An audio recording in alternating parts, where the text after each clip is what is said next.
Horror Lies. Hey guys, Rob from Georgia here with you. I'm your Wednesday night host here at BodyBags. It is week 340. I hope you got a chance to see my review for Corey yesterday, Galaxy of Terror. But today on my normal day, taking a look at the new film from Richard Stanley, adapted from H.P. Lovecraft, his short story, of course, Color Out of Space. And I'm just going to say it right now. I think it's the best single adapted story that we've ever had been given. And as what's being said is it may roll right into a trilogy. We often say Fulci's Gates of Hell trilogy, or maybe Fulci's, maybe better, Fulci's Lovecraft trilogy. We may be saying, 5, 6, 7 years from now, we may be looking back at Richard Stanley's Lovecraft trilogy. He wants to roll right from here into Dunwich Horror, and some suggest maybe Shadow over Innsmouth could be the trilogy we're looking at. I can only freaking hope, based on what I saw the other night on VOD, man. This movie is freaking awesome. Stanley is on his freaking game. We know him from, of course, Dust Devil and films like Hardware. There is that whole crazy stuff about the Island of Dr. Moreau, but I think he was one of the segments on Theater Bazaar a few years ago as well, though. But we don't see him a lot. He's an eccentric director who doesn't do a whole lot. But when he does, with this case, man, Stanley, for those who aren't Richard Stanley fans, I think he's arrived. I think what we're going to see in the next two films, God willing, I really hope we get them, especially the Dunwich Horror. I often say, nobody really taps into Lovecraft like Fulci. But Richard Stanley, man, I think is showing that he also has that innate ability to tap in. But anyways, real quick, the cast, of course, led by Nicolas Cage. As a side note, we have a character named Ezra, played by Chong, which is awesome. But really what you have here is a story, if you're unfamiliar with the Color Out of Space, you can get really awesome collections like this one, the Necronomicon.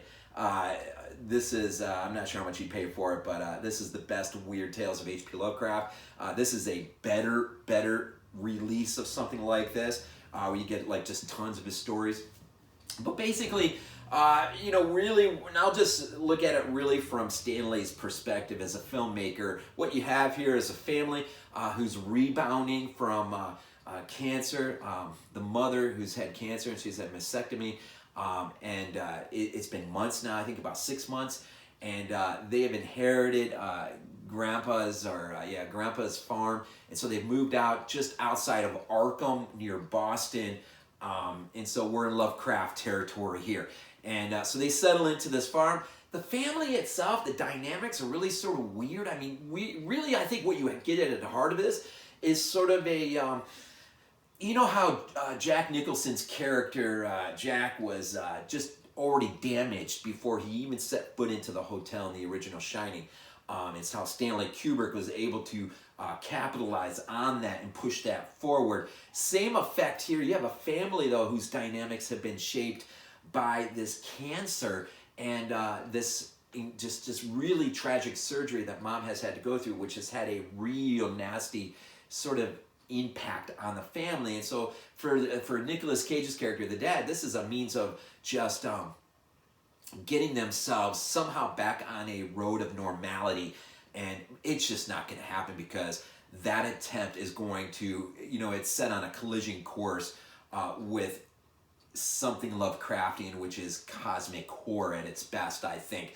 Comet will drop out of the sky, meteor hit their territory, they're just outside their house, and what becomes, something cool initially, once it's sort of faded into the earth, its properties will soak into the surrounding area of the farm and just start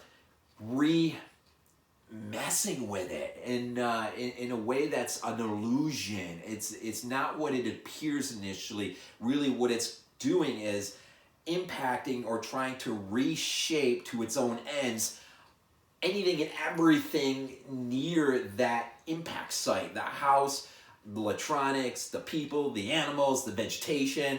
When, just like the short story, when Nicolas Cage goes out there and his harvest is just starting now to come in a month or so early, he's pulling in what seems to be these overly sized, ripened tomatoes and whatnot, but it's all bitter waste. It's just whatever this thing contaminates, it begins to change and not for the good.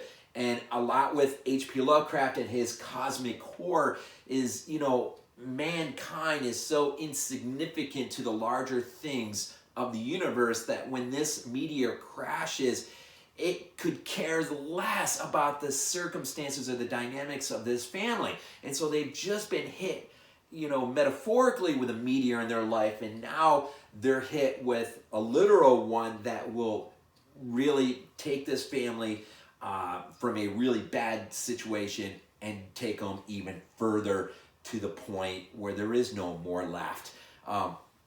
So it's interesting, in relation to Lovecraft's short story, which I got a chance to go back and reread.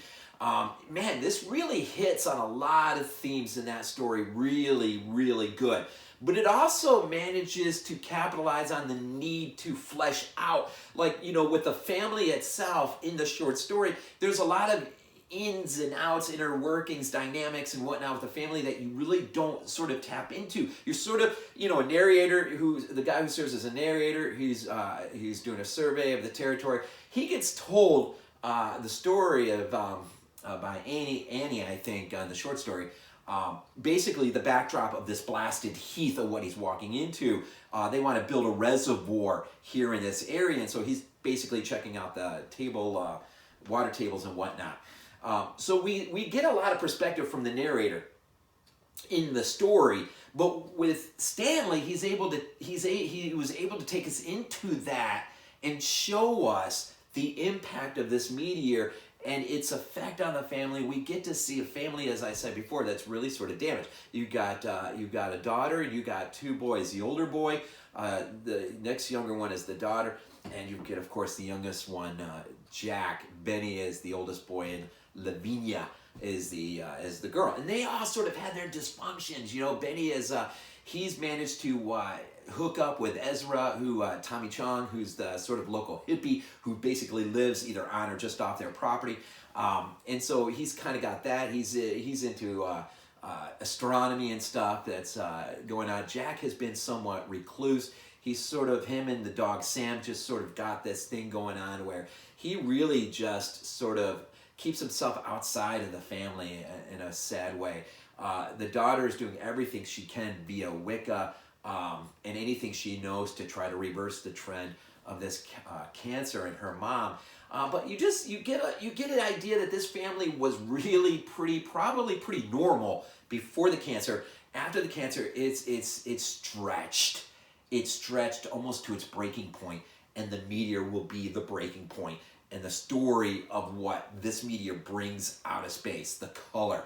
Cinematically, or in terms of the cinematography, the guy doesn't bring a whole lot to the table that I'm familiar with, but his job, was absolutely insane. Right from the very first frame on, I was almost hypnotized into this film. Just the absolute New England forests and geography. It's amazing what they were able to capture on film in terms of atmosphere and dread and just awe. Of what it's like to live out there in the New England wilderness. It's amazing what they were able to do. The composer, of course, I think he worked on Hereditary.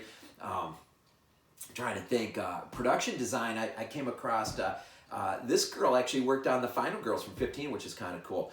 What I'm really hoping for and get out of this is, one, there's good Lovecraft stuff out there, and then there's this. Up to this point, Dagon has been one of my favorite adapted story, which takes Shadow Innsmouth and Dagon and sort of combine it into the film Dagon, which is good on its own merit for what it's trying to do. It's really good. And then you get some off-the-wall things. The Beyond and Reanimator just sort of kind of do their own things. But I think this may be the real first big budgeted attempt to really, outside of the Call for Cthulhu, Whisper in the Darkness, I think, or Whisper from the Darkness, which are more low-key, outlets, you know, from the Historical Cthulhu Society, I think, whatever that's called. Anyways, this I think, you know, short of James Cameron producing for Del Toro and getting the Mountains of Madness out, this may finally allow that project. I can only hope and pray Del Toro gets his dream gig and gets to do Mountains of at the Mountains of Madness. To me, that would just be absolutely out of this world. But for now, we've got Richard Stanley, who I think has made an incredible mark in terms of his love for this author, his ability to tap into this author, to bring this author to life in such a way that, man, I mean, like, here's the book story, and here's the film, and, you know, and the stories written are always, you know, but man, it's there. It's there. I was really impressed with this effort. So if you haven't gone out of your way yet to VOD it or even pick up a physical hard copy of this thing, if you love H.P. Lovecraft, if you've got a love for Richard Stanley, or perhaps maybe it's time you gave Richard Stanley that last final chance to win you over, I really think he will with this film, because this film is really freaking good. And how fun is it to watch Tommy Chong on screen again? There are moments where he's pretty funny, and then there are moments where he's darn right freaking creepy.